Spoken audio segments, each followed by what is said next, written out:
Hey there, Film Buds. Welcome back to the Film Buds podcast. I'm your host, Paul. And I'm Lauren. And happy Hispanic Heritage Month. Woo! In 2 weeks, technically. Yeah. But here on the Film Buds, it's all month. Cart before the horse. Cart before the horse, Davis. I'm sorry. I got excited. No, that's all right. But no, happy Hispanic Heritage Month. Of course, Lauren is right.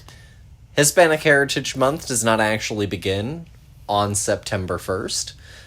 It begins September 15th, and it lasts until October 15th. Last year, we actually covered it on episodes 186 and episodes 190.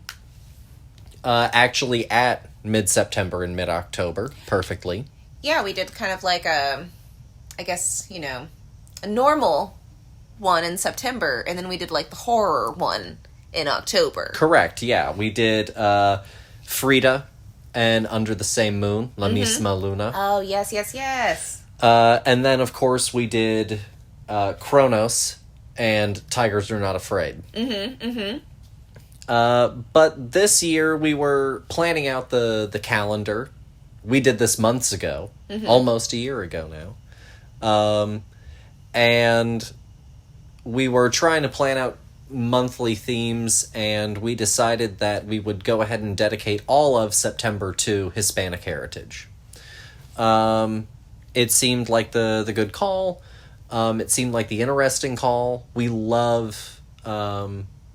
truly love going and trying to explore every facet of filmmaking and what it can be, and that sort of thing.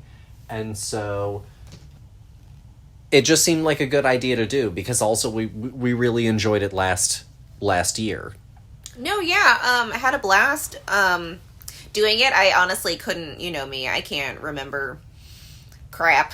But you so graciously reminding myself, the forgetful one, and our dear listeners, what our last year episodes were about. It sparked all of that right back in, hadn't thought about it in a while, what we had done, and saying the names, I was like, yes, Frida, such a good movie, so interesting, Well, and once Under the Same Moon for me is a movie that the moment I think about it, I remember it so vividly.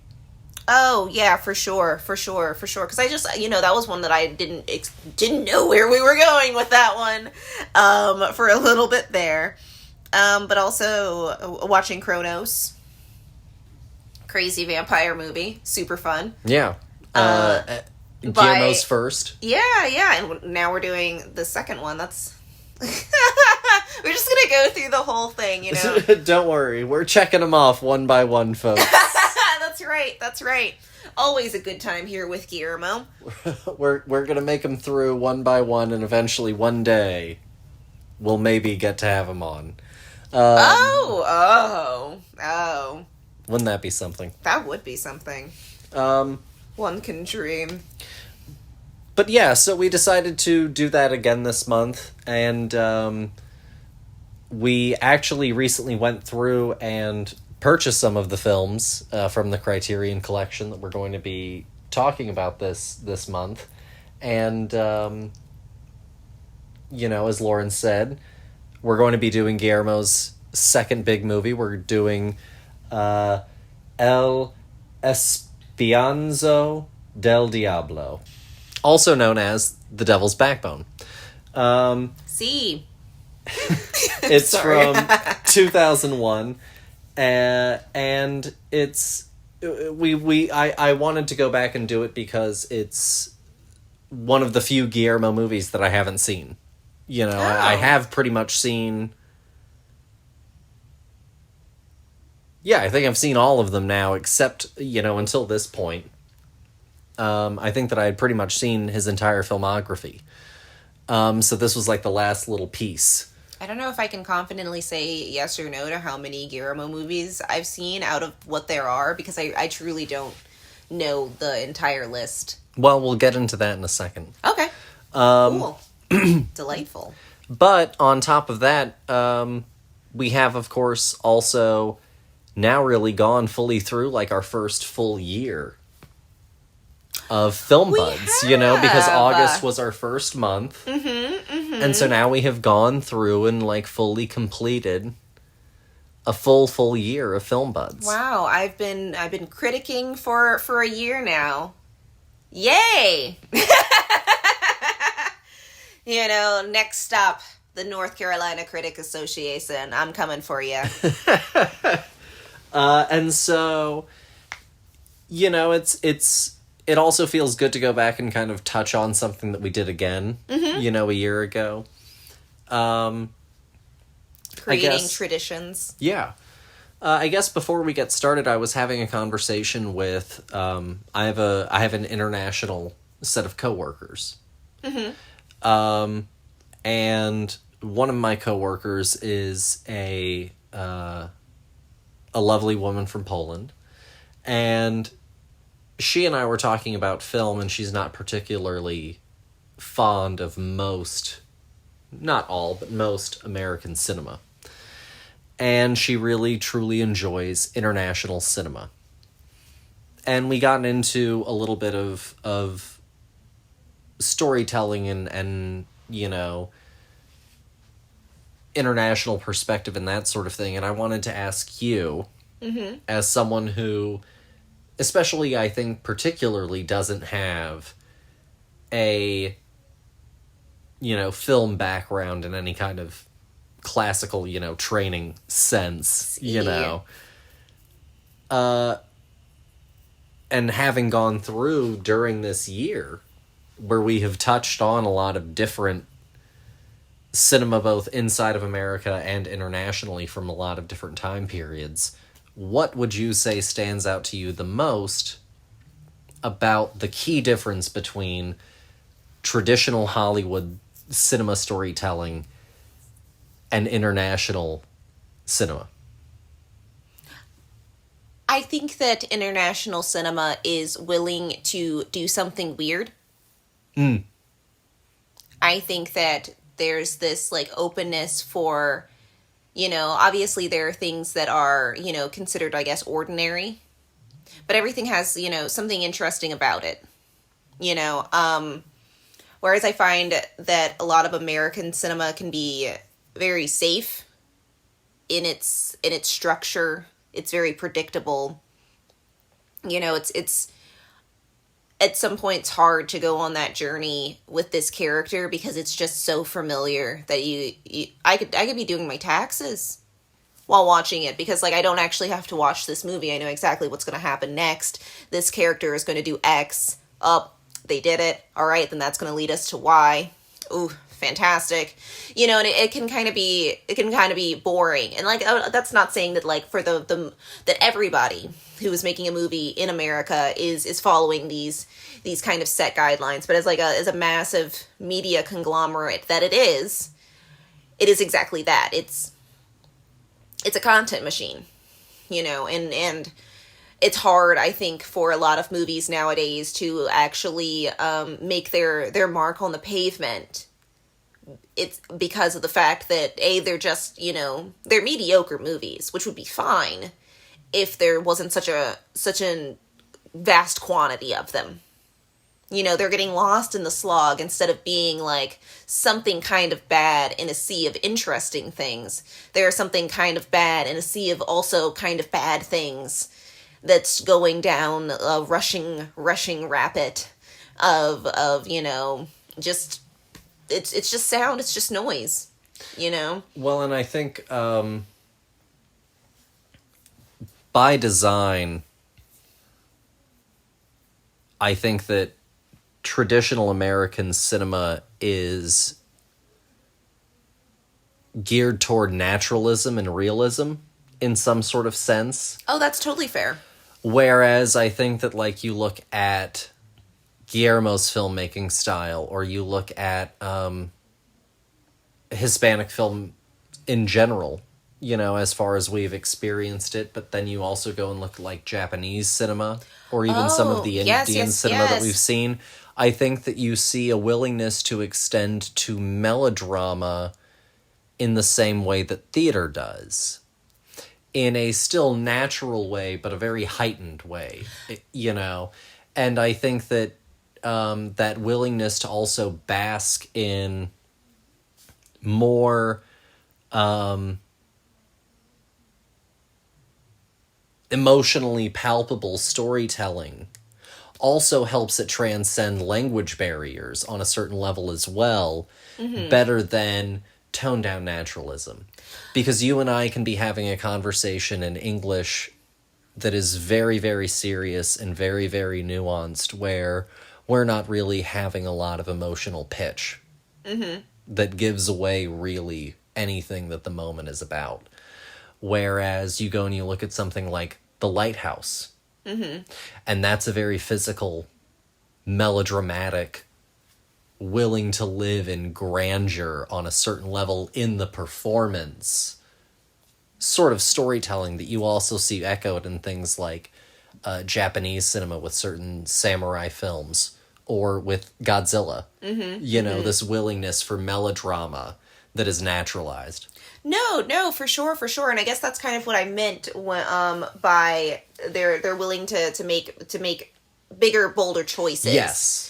You know, or, you know, to be a little off the cuff of normalcy in order to portray actual, like, normalcy. You know, Priscilla, Queen of the Desert. Yes. I absolutely adore that movie. Everything about that movie is relatable at the emotional core.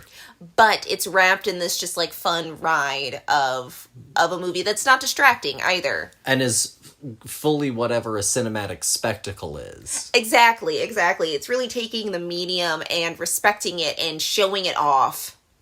You know, not just in the way that, like, Dune shows off what a film can be. You know, it's this huge landscapes, you know, which is great, and it's visually so interesting, but also, like, is it really adding anything at a certain point? You know, whereas, like, with Priscilla, you know, it's this complete show within a show almost. It's otherworldly. Or Mad Max Fury Road. Yes. No, I think that's Grandeur, totally fair. spectacle, melodrama, heightened in every sense. And that's also, I guess, that's also, I guess, what's truly fundamentally the difference at the core of what you should aim for between what's supposed to be presented on a big screen and what is truly something that can be watched on anything. A good movie should be able to be watched on anything, but some things are made to be watched on anything. True cinematic, you know, I think a lot of good cinematic experience, even if it's emotionality, is meant to be, you know, put up on the biggest thing that you can see it because it has that grandeur, even if it's in the emotional performance. No, I think that's totally fair. I also think that, you know, European cinema and other parts of the world, honestly, cinema has this unique perspective that you don't get here in America. I think that the version of America that the world sees is not a real place. Whereas I feel like in a lot of, you know, movies, let's say, like Hot Fuzz. Yeah. I don't doubt for a second that that's a real place. Yeah. And that these are real people. You know, everything is obviously heightened, you know, to this spectacle level of precision and mixed with comedy, you know. But I think that it's also very uniquely true as well. Whereas, you know, I love the Fast and the Furious franchise. But, like, that's not a real... I mean, I guess it is for some people. Sure. But, like... In a sense. But that's not like an entire region of the country, I guess, in another. No, but I think that you're getting to an interesting point, which is that, I guess especially when we are talking about this, specifically, we are talking about what's primarily exported. We're definitely not talking about independent cinema or certain specific filmmakers, that really go out of their way to be very identity specific, in terms of American filmmaking. We are talking about, classic Hollywood filmmaking. Yeah. And so, or as it's referred to by dear David Cook, my professor, CHC, Classic Hollywood Cinema. And so that's kind of what we're referring to, right? Is the sanitized product of whatever is packaged and deliverable as this kind of commodified version of American cinema. This does not pertain to like Spike Lee. No. I mean, I hoped that was, evident. Yes. I just wanted to clarify for anyone not following along. No, that's totally fair. Because I do think that there are gems. Of course.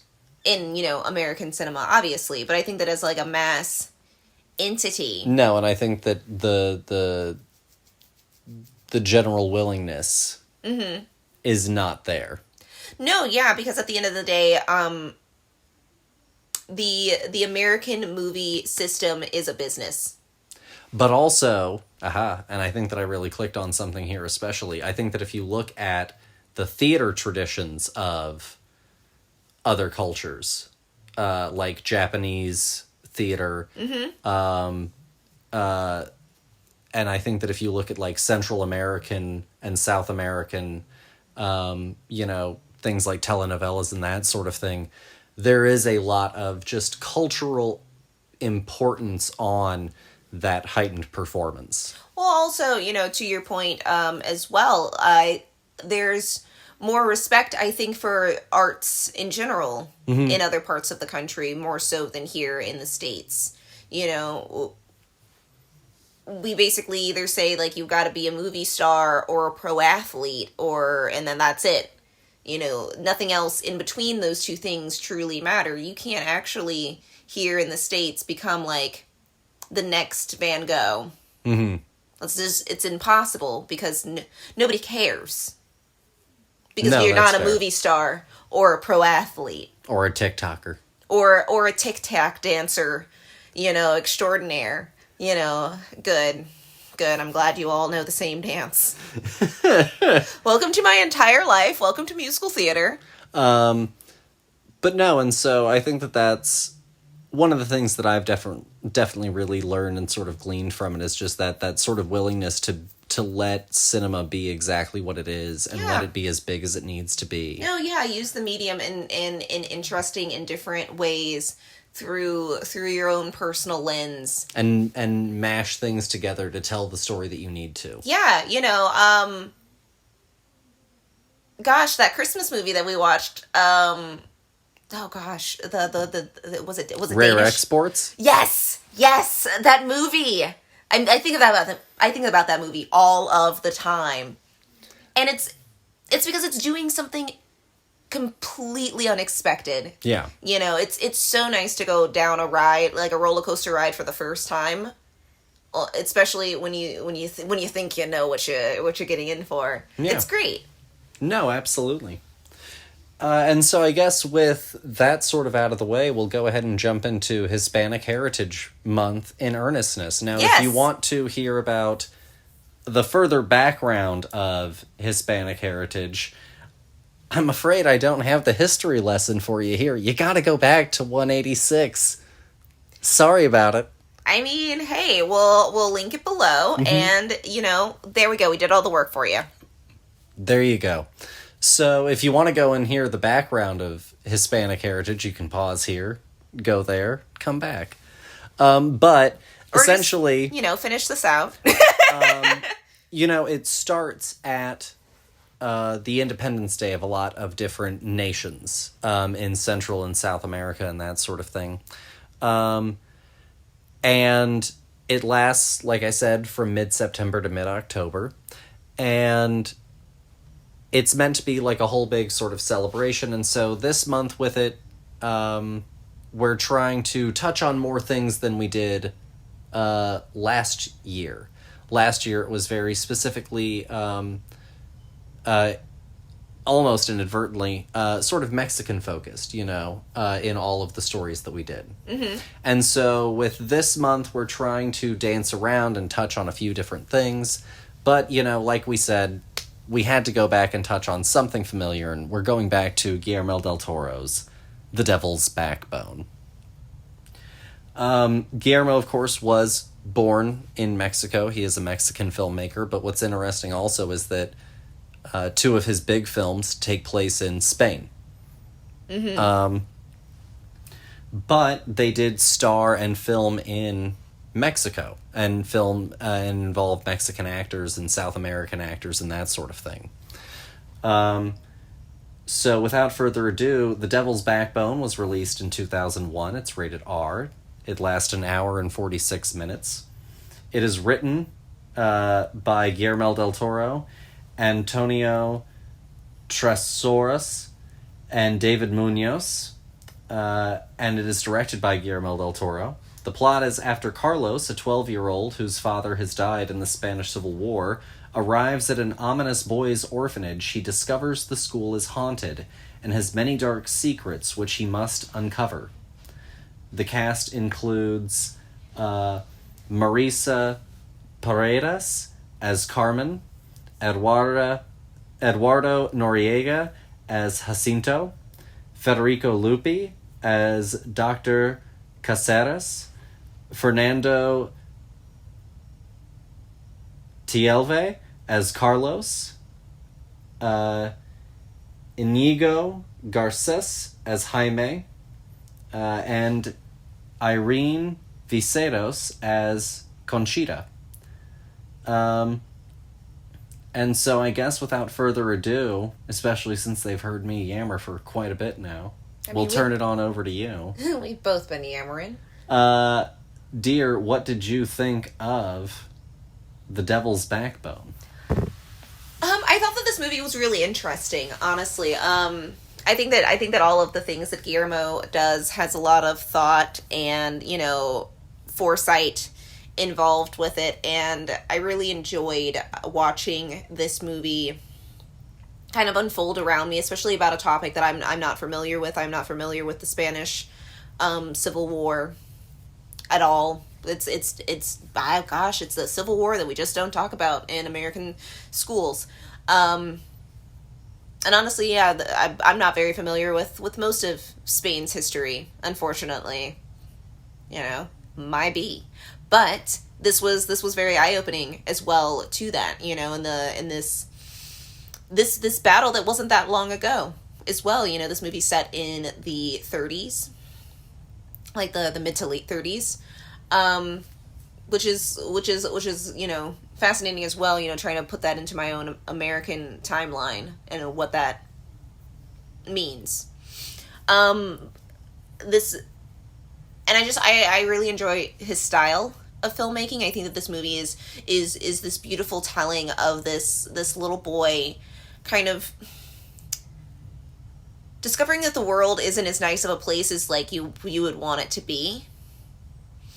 And each of these characters has a hard time with something, and it's very human place as well, even though there's like these spiritual things happening as well. It's like kind of little ghost story happening with the murdered boy who haunts the orphanage.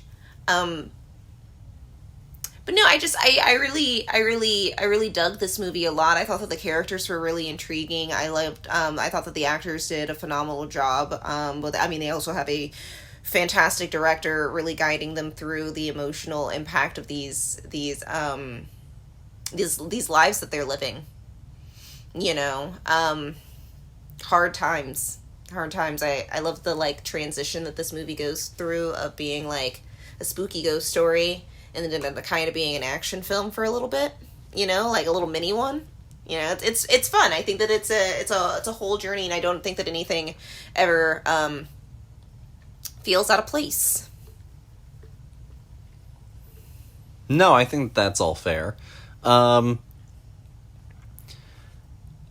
I said, this was probably the only Guillermo movie that I haven't seen. Kronos, The Devil's Backbone, Pan's Labyrinth, Blade 2. Shape of Water. Is that his? Mm-hmm. Okay. Shape of Water. I mean, now I'm going out of order. Oh, sorry, I didn't realize you were actually going in an order. No, you're totally fine. Oh, I'm so sorry. Continue with your order. Take Shape of Water off the list. No, it's already there. Hellboy 2, and I might even have been out of order with that, but that's beside the point. What else?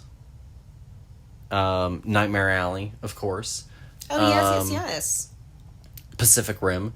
So honestly, I think that I might have actually seen... I've seen a good number of these movies. There might have been one that I was like, I don't know what that is. Pretty impressed, actually. So he's been a favorite of mine for a long time, and I think that Crimson Peak is another one of his, which is another gothic story, and I think that he's... Is that the one that has Johnny Depp in it that came out in like the early 2000s? Is that the movie I'm thinking of? No. Oh, no. I'm thinking of the one where he's a vampire. That's not a Guillermo film. Never mind. That's Dark Shadows. Okay, copy. Crimson Peak is the one with Tom Hiddleston and Jessica Chastain. I have not and seen Mia this. Wasikowska. I have not seen this, okay. It's another gothic story.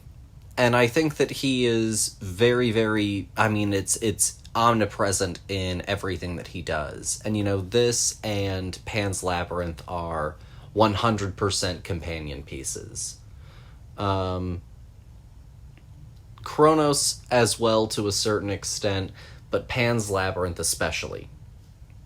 These children in the middle of the Spanish Civil War plunged into these situations where they have to deal with the reality of growing up, with the forces of oppression, with the face of fascism, with the difficulty of the rebel cause, with the biting reality of adulthood coming to them at a vulnerable age, right there as they make this transition from a tender age into, teenagehood and toward adulthood. And I think that these are 100%, twins of each other. What's so fascinating about them is that this one is a horror story and the other one is a dark fantasy or a fairy tale. But with that, on a certain level, mild spoiler alerts, one has a much brighter ending, and it's the horror story. Yeah, no, for sure. And one has the much more tragic ending, and it's the fable. But that's also the nature of the stories themselves. Horrors end with, typically, catharsis. Whereas fables usually end in lessons. Exactly. Hard lessons learned at a cost. Yeah. And what's also, I think, so enchanting and so intriguing, again, about this movie is that he layers everything into it. And you were talking about these people dealing with all of these things. They are all haunted. Oh, no, that totally makes sense. By themselves. That totally makes sense. And since this boy is like this innocent force, as far as, and these children are, they're being haunted by something else that is themselves. But not really. Mm-hmm. Because at the end of the day, they're not the one that it wants.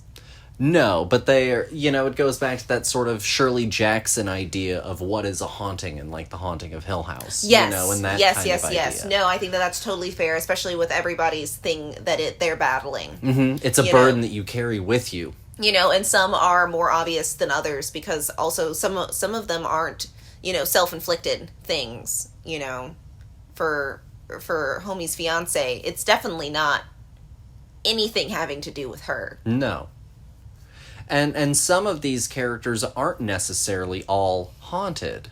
Some of these characters, like her, like like the girlfriend character, she pretty much goes Conchita. She pretty much goes through the whole film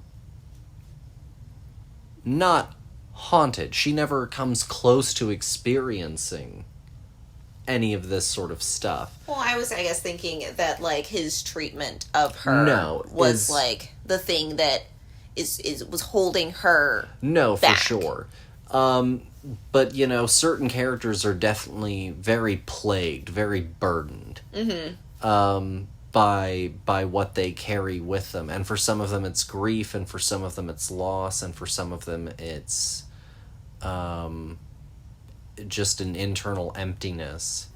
But I think all at the end of the day it's very fascinating. And I think that he really accomplishes a lot very quickly in establishing a very succinct emotional language for how everyone is communicating with each other. That's very impressive. No, I think that that's totally fair. I think that this movie is, like, has a lot of interesting layers to it. And I think that that's something that's so uniquely Guillermo as well. You know, the things, the medium that he chose to tell this tale in. But I think that there's also a lot of sweetness to Guillermo's movies that isn't, I guess, always inherently palpable, if that makes sense. And I think that this movie has just, like, a lot of charm to it, with, like, these little moments that we get with the children. It is like this movie is like a Stand By Me for these kids. You know, they go through a lot of hard growing up, as you said, and really, you know, become, they mature as this movie goes on. They grow years in these days. And that also, we did end up listening to the director's commentary on the film, and he did talk about how much of what transpires on a certain level inside of the orphanage is an echo of what's happening inside of the context of the Spanish Civil War itself. And so, of course, with that, war is hell, you know, and children, young men and women grow up quickly in the context of war. And so if it's meant to be an echo of the war outside, inside of the orphanage, then it makes sense then that in this condensed period of time, you know, these boys go on these incredible sort of informative but painful emotional journeys. Yeah. That shape them for the rest of their lives. No, yeah, for sure. I mean, to go off of you bringing up the director's commentary, listening to Guillermo talk about this film was an amazing experience as well. Like, I think that I have an even greater respect for the film after hearing, you know, why he made the choices that he made, you know, what the purpose behind these moments were, you know, and whether or not you got that on the first time around wasn't what was necessary, you know. He knew that those needed to be there, you know, even as a subconscious trigger for us as the viewer. And it's just great to listen to him talk about why Jacinto can't change. You know, and the fact that not every character gets to have a happy ending. You know, and not every character makes the right choice. You know, and I think that was a really interesting dynamic between this older character who continues to isolate himself and this, like, parallel with the younger character who is the same type of person, but who ends up making a right choice. You know, and ends up coming around in the end. And I think that that's such an interesting perspective because not a lot of things are willing to allow somebody to continue down a wrong path for the whole film. Yeah. You know, somehow they have to, you know, bring something around, or it's not as biting of a bad character. You know, it's not something that if you were in our main's position, that you would also, you know, feel these same things towards this person. Mm-hmm. No, I really enjoyed Jacinto as a character. He's a great antagonist. His motivations are completely real as well. You know, none of these people are caricatures of some falsehoods of what humanity is. They are flawed, but they are and real. Mm-hmm. You know. Well, I think Jacinto, kind of to your point, and we talked about this a little bit, falls into that sort of tradition of that Jack Torrance sort of figure of this person who, when you first meet them, seems normal, you know, in every sense. And as you go, you realize there are cracks sort of starting to appear, and then you realize eventually that underneath it, the whole person isn't good. No, yeah. And becomes unraveled inside of that. And I think that that's also the sort of palpability of the Jacinto characters, that truly when you first sort of meet him, there's nothing about him that gives away any sense of immediately villainy. No, yeah, it's this subtle layering that's happening of little moments that turn into bigger moments, that turn into really big things, you know. And that's the damning nature of human character. Yeah, exactly. You're not a bastard all at once. No, it comes in waves. It's a death by 1,000 cuts. Yes. And I think that this movie goes on a great journey of really totally steering you in one direction and completely shifting gears on you at the last second. And I think that it's just a really effective storytelling as well. And we forgot to mention that we've got a repeat offender. Yeah, we do. Dear Federico Lupi, Dr. Caceres, of course, is also in Kronos. Yes. As our lead character. Yes. Incredible here. Yes. I mean, it's he did a beautiful reading of one of my favorite poets, Tennyson. I understand entirely why Guillermo, you know, was like, I'm going to use this guy again. He's fantastic, and this is obviously like not as big of a character as that one. He's not the main character in this. I think that Carlos is our perspective character. Yeah, of course. But I think that his character is I think that he does just a phenomenal job. I think that it's truly heartbreaking in this you know, love affair that he has with Carmen, you know, where he loves her from a distance, you know, and he's loved her from a distance for years. And, you know, if she just said one day for him to be hers, he would do it in a heartbeat. But it's also this kind of like this barrier that's between them, and it's just this beautiful, you know, little hidden love story that's happening. That's subtle, and that's something that you don't see a lot in films. Is this like quiet love? It's very tender. Yeah, it's really sweet, but it's also incredibly bitter at its own level because of its incompletion.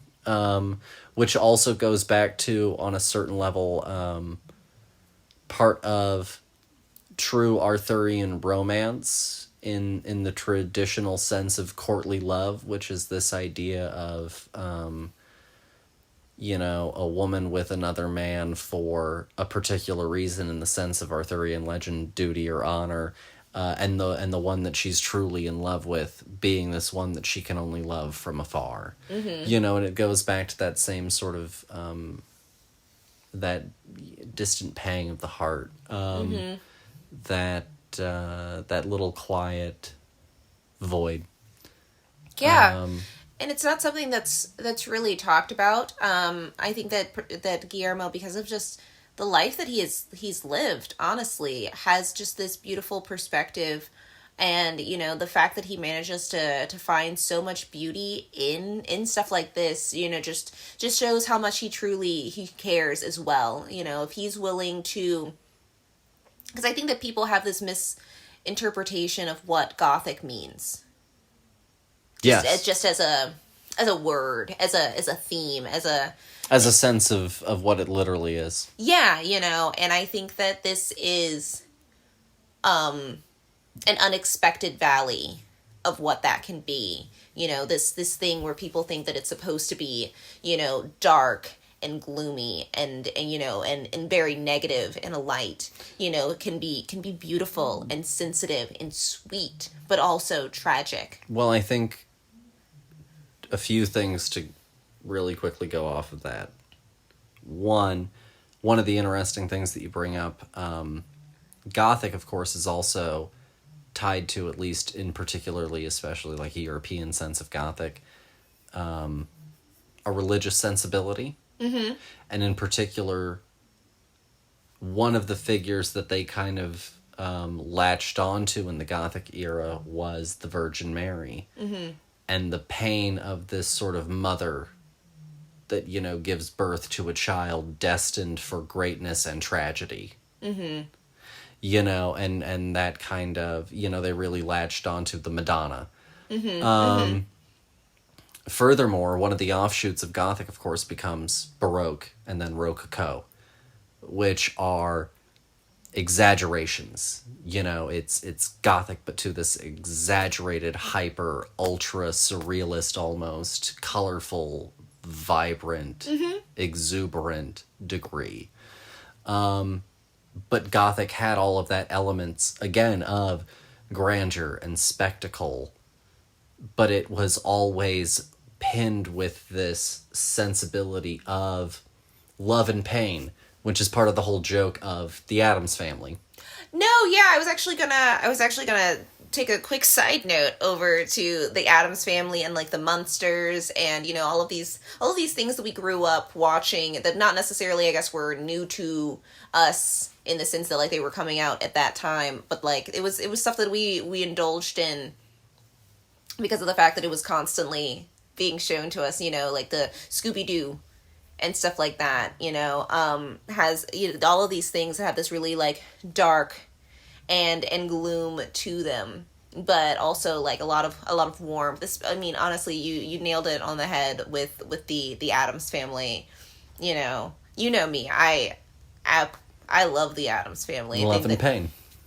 It was, you know, because it's also exactly the opposite of what you're expecting them to be, and I always felt like that was a very inclusive, you know, warm thing. You know, if the Addams Family can be a loving, happy family with the way that they are, then like, you know, anybody can be, kind of thing. And I think that's a great way to feel, to have an outlook on the world. You know, it's like you don't actually have to be happy and sunny, yeah, all of the time to be with the people that you love, to do the things that you want, you know, to live a happy life. Yeah, and why not enjoy the fair weather, or Yeah. and the inclement? Yeah. You know, if you can enjoy both, great. No. You know, and I think that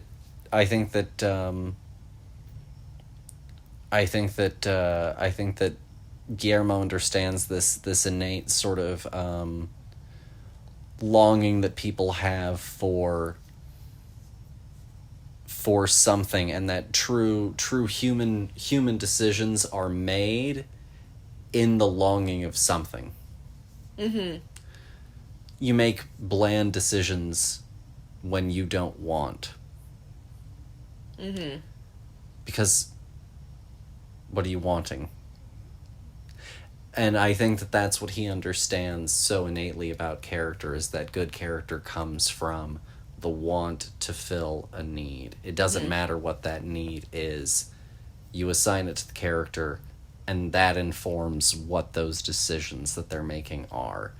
And I think that that's fully on display here with so many of these characters. And for Carlos, it's truly just wanting to know the truth, coming to this place and seeing these people and discovering that there is something to be discovered and wanting to go on that journey. Mm-hmm. And it's with curiosity, that, exposing the tenderness and the vulnerability of everyone there. Mm-hmm. And I think that story plays out so beautifully, and I think that that's the same echo kind of Pan's Labyrinth, but I think that you see that essentially across all of his films, and so many of his films are about an outsider coming into a place and discovering the truth about themselves, whether that truth is good or bad, regardless of the outcome. That's really at the core of so much of Guillermo's work, is an outsider coming to a place and discovering something about themselves. Mm-hmm.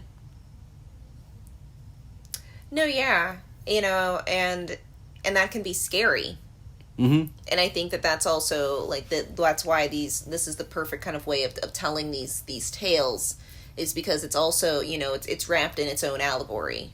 Well, and what's the ending on a certain level of, without giving spoilers, Nightmare Alley? It's a perfect moment of essentially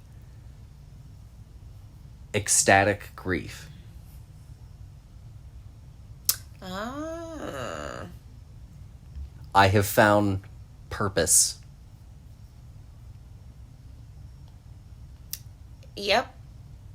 No, I think that's totally fair. I think that's an interest. I haven't thought about it like that. I'm gonna have to ponder on this. I'm glad that I could drop that one on you. No, yeah, and I see the moment right there, clear as day, and no, I think that you're onto something. That's why I have to ponder. So if you had to rate The Devil's Backbone out of 5, what would you give it? I'm gonna give The Devil's Backbone. Sure, I'm gonna give this movie a 5. Okay. I'll go with 5 as well. I wasn't sure. I was thinking about giving it a 5, and then you gave it a 5, and I'll give it a 5 as well. Well, then perfect. I don't mean, for me, Guillermo is just, he's so tender, he's so smart, and even when he isn't being tender, he's being so fun. No, yeah. That it's infectious. It's hard for me to dislike a Guillermo movie, because I know that he is loving every moment of what he's making. No, for sure. And there were moments in this movie where I was so enthralled with the story that, like, he got me every time. Oh, he brought me to tears, yeah. And it was hard, but it was also, just this beautiful story, watching these kids, just, it was everything that, like, you need from a movie like this. It is truly like a Stand By Me kind of film. It's hard. And that's also, again, and we talked about it a little bit, it's also a similar echo in Tigers Are Not Afraid. Yes. I mean, we didn't talk about this specifically, but no, I think that movie was very influenced by this film. Mm-hmm. No, absolutely. In like a glowing review kind of way, like it's... No, yeah, that's not like it's not derivative at all. No. But this kind of, children going on a hard journey. This powerful pulpability of what is a haunting. Yeah. And who's truly innocent. Mm-hmm. It's a great film, honestly. Like, I would recommend this film. I would recommend this film to a lot of people. Everyone. Yeah. Honestly, I think this is even a movie that I think most people that don't like horror movies, for whatever their preconceived notion of horror is, I think that this is something that they could get behind. Oh, no, I think that's fair, because It's not scary that much. No, and it doesn't lean It's into... tense. Yeah, it doesn't lean into the scary... It's not like a jump scare kind of film, and Guillermo even talks about it in the commentary that we watched, about the fact that he was like, I didn't ever want, this spirit boy to ever do anything threatening. That defeats the point. That's not what makes something scary. What makes something scary is the unknown. Exactly.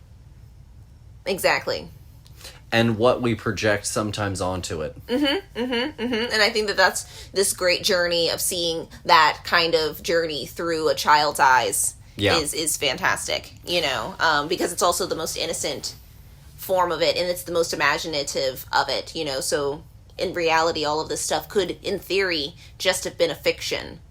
But, his imagination took him on this journey of what was going on in this place. Could have all just been a manifestation, but we don't know, and that doesn't matter. Well, and Gothic also is tied up on a certain level also with Victorian as well, to a degree, in certain sensibilities, when you get into like an investigative story inside of the context of a ghost story. And I think that with Victorian stories, you often saw, this sort of investigative focus and this sort of, mystery focus in a lot of the storytelling. And I think that ultimately at the core also of a lot of ghost stories is this kind of mystery, this kind of investigative story. But anywho, we've already rated it, and now we've also continued. It's just that good. I'm sorry. But I guess to round out the conversation, we'll jump into a little bit on what we've been watching. Very recently, we have been watching... we did get started. We can't give you a review, of course, but we did get started on our slasher extravaganza. We've already started watching films, y'all. Get ready. It's going to, of course, come at the end of October, but we have gone ahead and started watching some films for that, and we started with Child's Play, the original Chucky film, and we got the Shout Factory 4K of it. It was exquisite, the presentation. And so we've watched that. No review yet, but we have watched it. And then we also watched Back to the Future and Back to the Future Part 2. Part 3 is coming, don't worry. We won't incomplete this whole thing. You'd be insane to just watch Part 1 and Part 2 and then just go, and then it ends. Well, because it's because Part 2 ends horribly being like, you gotta watch the third one, though. We've even got a commercial for it. In the goddamn credits, they're like, here's the commercial for the next one. It feels like a made-for-TV movie, almost. You're like, oh god, you've cheapened it so. Like, you could just pretty much, like, I guess they, like, try to do this thing where they, like, leave it off at the end. Like, but you could have totally just, like, ended it with the first one and been, like, done. And, like, you'd be like, we gotta go to the future. And that'll just been, like, the cliffhanger that never completed. That's fine, because they now have the ability to do time travel. It would have been like, what if Doctor Who wasn't a series? Yeah. We just had that first blip, and we're done here. But the commercial is, guys. It's rough. No, it is. It's so especially bad. because they essentially lay up what it's going to be with the letter. Yes. Like, we literally go through a whole... Honestly, it feels like they showed it to a test audience, and the test audience was like, asked, did you know that it was setting up a sequel? And they were like, what? And they were like, oh, the letter was setting up the sequel. And they were like, what letter? And then they said, all right, we're gonna put a little trailer. We're gonna put this flashing billboard that tells you the entire plot of the next one with a bunch of cool doodads and then they showed it to the next test audience, and they were like, did you know that a sequel was coming? And they were like, yes. And they were like, literally is we like, solved the problem. It's like Part 3. Like, oh, it might as well have been in 3D. it was a lot. Like, now, yeah, you can't just end with the second one. You have to go to the third one. So we will be watching the third one. It's a necessary evil. I love the first one. I enjoyed the second one for the first time, probably the most I ever have, but I still prefer the first one. These movies, you can't watch them back to back because the girlfriends are different. Yes, that's true. And they literally go through that entire movie being like, hear me out. No, they're not. And it's so bad. It's so bad. Because, like, no offense to... Is that Elizabeth Shue? Yeah. No offense to Elizabeth Shue. I love you, Elizabeth Shue. Do not get me wrong. This wasn't your part. No, that's fair. This is my least favorite Elizabeth Shue performance because she's just the whiny girlfriend. Whereas, like, the other girl, I felt like really had this, like, deep and interesting relationship with him. Whereas we get the very vapid version in the second one where she's like, oh my God, when did we get married? And how many kids do we have? And what did my dress look like? And I was like, I hate you. She didn't have anything to show. Oh, no. I saw it in your face. You had that one chambered. Yeah, I did. You were ready for me to take a breath. Oh, yeah. So, beyond that, honestly, we don't really have too much terribly else for y'all. We recently had our newsletter go out. If you haven't signed up for it, go ahead and sign up for it. We are, of course, going to be continuing Hispanic Heritage Month, like I said, all month long, so please be sure to come and continue to check that out. Next week, we are doing Alfonso Cuarón's Y tu mamá también. And actually, we got one of our new movies that we're doing in the mail. It's sitting downstairs. And I'm pretty pumped for that one. We're doing a documentary this month, so we've got a lot of really interesting stuff for y'all. Please continue to come and check us out. Dear, do you have anything else that you would like to add to the listeners? Go on Twitter, add us, or however Twitter works. Follow us, and then ask us a question.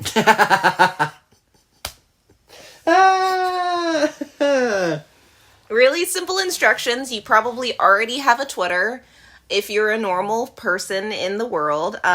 This is not a dig. I'm not a normal person. I don't have a Twitter. But anyone that's anyone apparently is on it, and I just don't care. But go on there, follow us, and then ask us a question. It's very simple. It is 3 steps. And that's all I gotta say, I guess. All right. I guess if I had anything else that I wanted to leave anyone on, today I had a really good conversation with someone who, even though we had a lot of similar opinions on things, we came from entirely different worlds, entirely different backgrounds. And it's so surprising the places that you can find common ground with people, that you can come to an understanding with people. And really, at the end of the day, much as we have discussed, as has been shown in so many films from around the world, the human condition is a shared condition. The human experience is a shared experience. And at the end of the day, we all have the same things. We all have wants and needs, and we're really, truly not all that different. At the end of the day, we want shelter, we want validation, and we want to go to bed feeling like tomorrow is going to be okay. No, that was beautiful. That was beautiful, love. Fantastic. Gosh. I'm just so cheap. It's just